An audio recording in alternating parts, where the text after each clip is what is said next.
Pero ang Mistake. Pangulo, walang comment talaga, Lakay. Pero alamin natin, aside dyan kung nasaan ang presidente mula kay RH14, Ms. Leth Narciso, Ms. Leth. Sister L, Mayor, hindi daw na pag-uusapan Respect, ang impeachment please. trial. Yes. Hindi daw na pag-uusapan ang impeachment trial ni Vice President Sara Duterte sa mga pulong ni Pangulong Ferdinand Marcos Jr. sa Malacanang. Ayon kay Palace Press Officer Claire Castro, walang nababanggit ang Pangulo tungkol sa impeachment proceedings sa Senado. Ito'y kahit pa ang pinag-uusapan sa impeachment court ay ang pagbabanta ng Vice Presidente kay Pangulong Marcos, First Lady Liza Marcos at dating Speaker Martin Romualdez. Inulit ni Castro na hindi nanonood ang Pangulo ng impeachment trial dahil marami itong dinadaluhang meetings at iba pang aktibidad. Sabi pa ni Castro, hindi naman nabago ang tungkol sa pagbabanta ni VP Sara na dati na ring sinagot ni Pangulong Marcos. Pero ang malinawan niya ay wala pa ring pagtanggi o hindi ito idinidenay ng Vice Presidente. Ngayong araw, Lakay, ay may mga bisita si Lakay. Bago ang iba pang ibang issue. Anong sabi ni Auntie Claire, anong sabi ng presidente? Kung ipatawag siya ng impeachment court bilang saksi, ayan, witness. Para patunayan na ano epekto sa kanya ang banta, ayan. Meron nga bang naramdaman siyang banta sa kanyang buhay? Ano sa tingin mo? Payag ba siyang maging witness sa impeachment court? Impeachment trial. Alamin natin, Lakay, ay hindi sumasagot ng hypothetical ang mga ano. Okay. Sige, abangan na lang natin yan kung pwede pa ipasubpin ang presidente. Di ba? May immunity from suit, pero kung kukunin testigo, witness, Pwede ba yun? Ayan. Anyway, we'll cross the bridge when we get to Menjola. Menjola talaga. Okay, Ms. Red, proceed. Your Honor. Ano, Lakay, ay may mga bisita si Presidente dahil magpapaalam na ang ambassador ng Republic of Korea, si Lee Sang-hwa, nagtapos na ang kanyang tour of duty. At mayroong mga bibisitang Swedish business leader, Marcus Wallenberg. Yan yung bisita ni Presidente ngayong araw sa Malacanang, Lakay. So yan ang schedule ng Pangulo. May mga announcement ba ang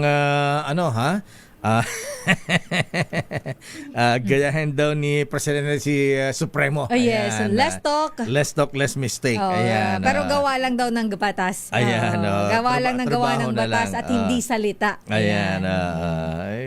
Ayun gayon si Robin, Dahil may nauna na siyang statement dito, Lakay, di ba, nung nasa Canada. So, yung binanggit niya na kung siya, yung inaakusahan, haharap na siya para masagot niya na. Pagkatapos nun, wala nang iba pang sumunod na mga pahayag ang presidente. Oy, may mga bagong announcement ng ng bagong mga officers, like Benhur Abalos, Secretary Benhur Abalos. Cabinet Secretary. Yan kahapon ni Yusek Castro Pero na itinalaga siyang Cabinet Secretary. Pero naawa naman kay Secretary Benhur Abalos, ba't yun lang? Yung Secretary to the Cabinet, ala namang power yan. Kung ba alang kingdom, parang ano lang. Kasi yung iba, Lakay, mas gusto nila yung siyempre may kingdom ka. May sarili kang kaharian. Yes, eto wala, parang ano lang parang pampalubag loob. Hindi siya daw yung mamumukpok, Lakay. Mamumukpok doon sa mga hindi daw kumikilos. Sabi naman ni Pangulo, Lakay, di ba, kahit wala pang posisyon si Secretary Abalos, tumutulong naman na siya. Ganon. Pero iba yung Gusto mo talaga na siyempre naman. ahensya. Hindi masaya. Ayan.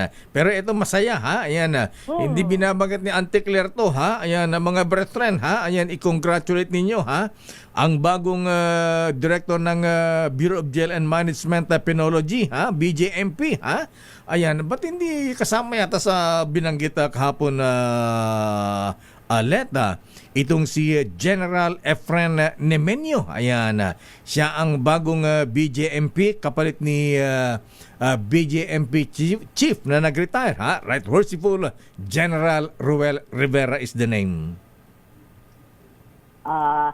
wala siya doon sa mga Oo nga. nanumpa kahapon kay Presidente Lakay. Ayan, pero may appointment na siya. Ayan. Okay, sige. Sino pa? Ilan ba yung in-appoint kahapon? Tatlo kahapon lang yung tatlo lang. Oo. nanumpa kay Presidente.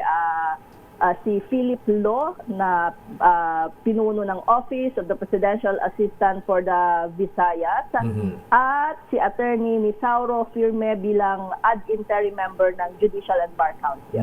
JBC, ayan. Okay, so ang presidente ay signal number 1 di ayam di Ilocos Norte, mag-agpasyar di probinsya may di Ilocos Slovakia. Wala pa siyang lakay Wala binabanggit pa. kung bibisita, pero may nagbigay na siya ng mga direktiba sa kaukulang mga ahensya. Sabi na ay full of government approach. So lahat ay naghahanda. Ayan. Okay nga Rod. Maraming salamat Miss Let, Your Honor. Balik sa inyo, Mayor at Sister L. Maraming salamat Let Narciso mula sa Malacanang.